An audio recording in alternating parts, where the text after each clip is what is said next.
வணக்கம். நீ 3 கோல் வச்சு தலைவிய. வணக்கம் ஐயா. வணக்கம். நல்லா இருக்கீங்களா? நல்லா இருக்கீங்களா? நல்லா இருக்கும். சொல்லுங்க. பாம்பு கோயில் ஆட்டுச்சந்தை எப்படி போய்கிட்டு இருக்கு? சந்தெல்லாம் அருமையாக போயிட்டு இருக்கு. அருமையாக போய்கிட்டு இருக்கு. விற்பனையெல்லாம் நல்லா போய்கிட்டு இருக்கா? காலையில் பார்க்கலாம் ஆடு கிடந்த மாதிரி தெரிஞ்சுது. எல்லாம் வித்துருச்சு. எல்லாமே வித்தாச்சு. ஆடு குட்டியெல்லாம் என்ன ரேட்டுக்கு போட்டியா? ஆடு குட்டி எல்லாமே ஒவ்வொன்றும் ஒவ்வொரு கிரகத்தில் வச்சுருக்கோம். ஆனால் நீங்கள் நல்ல விற்பனை. ஆவரேஜாக என்ன ரேட்டுலாம் கொடுத்துருப்பியா? ஆவரேஜ்னா ஒரு 7000 ரூபா. 7500 இருக்கும். அவ்வளோ பரவாயில்லையா? ரேட் ரொம்ப கீழே தெரியுதுண்ணே. ஆமாம்.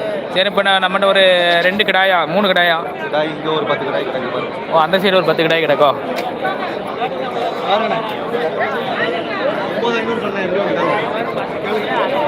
9500 சொல்லிடலாம். ஆமாம்.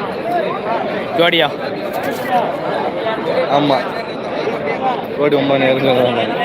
பரவாயில்ல, ரேட்டு கம்மியாக தான் இருக்குது. சின்ன குட்டிகளுக்கு என்ன அந்த ரேட்டு? ஆமாம். பெரிய குட்டிகளுக்கு அதே 10 100 கம்மி பண்ணி கொடுக்கலாம். கொடுக்க வேண்டிய விலையா?